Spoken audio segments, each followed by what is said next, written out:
leadership, especially Congresswoman Cheney, do you believe President Trump should be speaking, or former President Trump should be speaking at CPAC this weekend? Yes, he should. Congresswoman Cheney? That's up to CPAC. I've been clear in my views about President Trump and the extent to which following January 6th, I don't believe that he should be playing a role in the future of the party or the country. Valley Congressman and House Leader Kevin McCarthy not seeing eye to eye with his colleague Liz Cheney. How does the Fresno County GOP view former president's involvement in CPAC on this Sunday? Well, to answer that, how about the chair of the Fresno County Republican, Fred Vanderhoof. Fred, welcome in. How are you? Great. Thank you for having me. So give me your thoughts on this. Congresswoman Cheney obviously denouncing Trump again. Now there are calls for her to step down.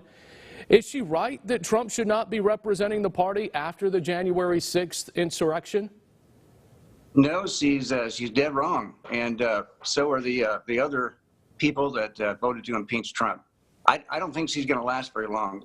Wyoming's a very conservative state, so I think it's a big mistake for her to have done that, and as it was for David Valadao and the other ones too. So I think we're going to see primaries and all of these races in the future. That's interesting that you say that because, you know, as he's headlining CPAC, as you know, so is the Republican Party still the party of Trump? But 100%. Well, let me qualify that. The activists, the voters are strongly in favor of Trump. We have never, you know, I remember Reagan, I remember Bush, both Bushes, never seen anything like the enthusiasm that we saw not only in the Central Valley, but across the state, across the nation. So the Republican Party is still the party of Trump? Exactly. Exactly. Okay. Well, you know, if he rages about election fraud, doesn't that really hurt the party moving forward? No, I think, you know what, what people are saying now, the Democrats and others, you know, there's no election fraud. Well, if there's no election fraud, my statement would be, why did 1/3 of the country, 17 states, joined Texas in a lawsuit to the Supreme Court, which the Supreme Court denied, and that was about election fraud. But there's still no evidence. We have not seen hardcore evidence where the courts have ever said this is going to be tried. Supreme Court denounced it. All the states have denounced it on the state Supreme Court level. So that narrative, doesn't that hurt? No, there's an easy answer to that. The courts have not considered the cases. As state courts, federal courts across the country just said no. The Supreme Court, we think it's a dereliction of duty. And so did Gorsuch, Thomas, and Alito.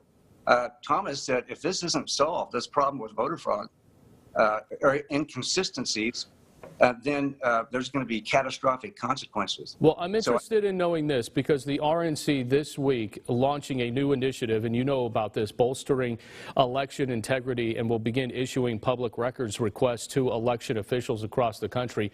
We have a new election clerk in Fresno County, as you know, James Coos. Are you going to be talking with him about some of these records? Yes, we will be.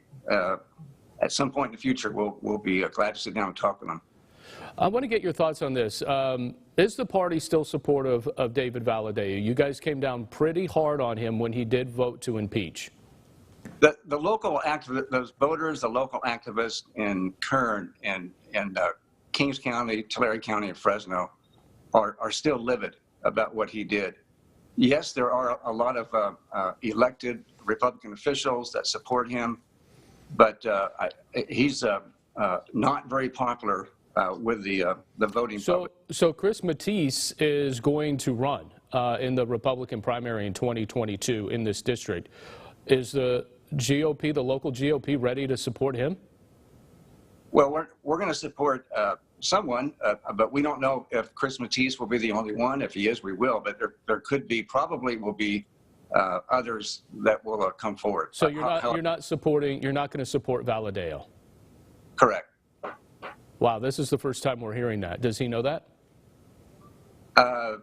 I think he probably has figured it out. I want to get your thoughts. The recall effort. How many people in the Central Valley have actually signed on to this? Oh, we've had here in. I can't speak for the other counties. I know all the counties in the state are doing a very good job. Fresno County We've had over 60,000 signatures. We're number 5 in the whole state. That includes the huge counties down in Southern California. So the two people that are leading the effort here in Fresno County are doing a great job. So we have John Cox, Kevin Faulconer, and then we have Major Williams. A lot of people haven't heard about him. He's young, African American. He seems that he could be ripe to be one of the to get the most support amongst the Republican Party. Who's being backed here? Well, we're not backing anyone at this point because we don't know if other people are going to jump in. But Major Williams is in Fresno this next Monday, March 8th, speaking at our meeting.